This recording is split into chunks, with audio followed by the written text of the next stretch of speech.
阿姆斯特丹大学目前有来自于80个国家的28000名学生。我们在学校的新生周碰见了几位刚来到荷兰的中国学生，他们为什么选择这所大学呢？我觉得阿姆斯特丹首先它是所综合性的大学嘛，然后在世界排名又很靠前，然后金融专业就是师资力量什么的也都挺好的。它是所反正国际化程度非常高的一个大学，然后所以说我就选择来这儿。我申请了英国的伯明翰以及瑞典的隆德等等，但是相比较之下，我觉得阿姆斯特丹大学的那个性价比还是比较高的。阿姆斯特丹是一个国际化的大都市，尤其在金融方面是世界上非常突出的。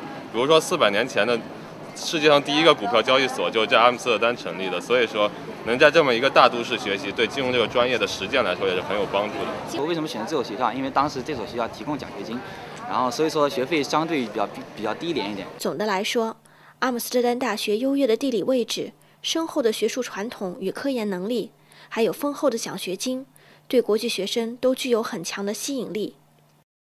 然而，作为一所研究型大学，阿姆斯特丹大学也对他的学生有着严格的要求。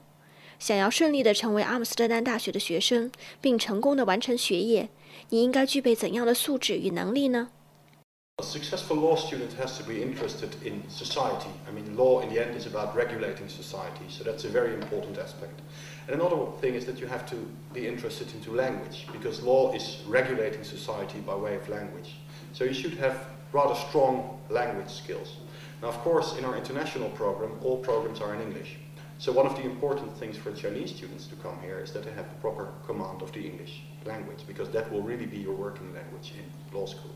In order to be a successful student at UvA, you of course have to work hard, like at any university, but you also have to be able to adapt to life in Amsterdam, life in the Netherlands. It's our experience that most students have little problem in doing this. The city of Amsterdam is very open, inviting, informal, but puts a premium on quality.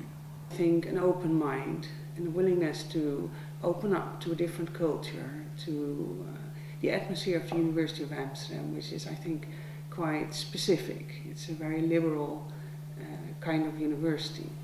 在荷兰的史基普机场有这样一个标语：欧洲的门户。阿姆斯特丹大学也愿成为你认识欧洲、展望世界的门户。